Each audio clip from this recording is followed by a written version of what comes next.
O secretário de Estado britânico da Justiça apresentou ontem a sua demissão do cargo ao primeiro-ministro Boris Johnson,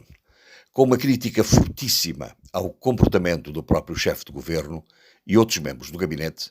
a propósito das festas realizadas durante o período mais grave da pandemia e do confinamento. Trago este tema a este espaço pelos contornos públicos e políticos que ele revela e pelo exemplo de rigor ético que o demissionário demonstra perante a necessidade de cumprimento das normas, orientações e decisões que o próprio governo emitiu no combate à pandemia da Covid. Boris Johnson e outros membros do governo, ficou demonstrado, realizaram e participaram em festas durante esse período nas instalações do governo em Downing Street, revelando não apenas o uso indevido de equipamentos públicos destinados às tarefas da governação e de promoção das decisões do Estado, mas igualmente a violação reiterada das decisões e das leis que regulavam os confinamentos. A excepcional gravidade desse comportamento está a indiciar, como infelizmente acontece com frequência, que as leis não se aplicam a certas categorias de pessoas, os dirigentes, por exemplo, e que se destinam apenas ao cidadão comum, alvo de sanções pelo incumprimento, com um rigor que não se detecta em relação aos detentores do poder que as violam. É a ideia de impunidade ou de discriminação.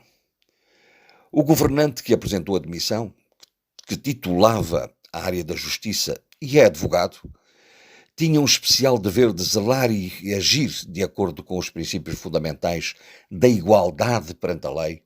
pelo alcance geral das decisões do Estado e pela responsabilidade pública dos atos, tanto mais quanto praticados por quem tem a liderança política do país.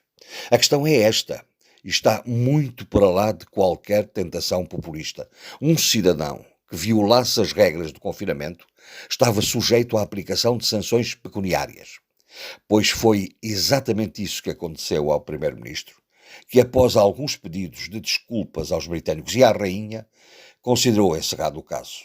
como se o facto de ser o chefe de governo fosse indiferente no plano da responsabilidade ética e política. David Wolfson, o agora ex-secretário de Estado, teve a frontalidade de questionar a atitude do primeiro-ministro, lembrando que a escala, foram várias, o contexto e a natureza das violações agridem o Estado de Direito e a Constituição, e lembra que há muitos cidadãos que cumpriram as normas de recolhimento com grande custo pessoal e que muitos outros foram multados ou processados por delitos semelhantes ou menos graves.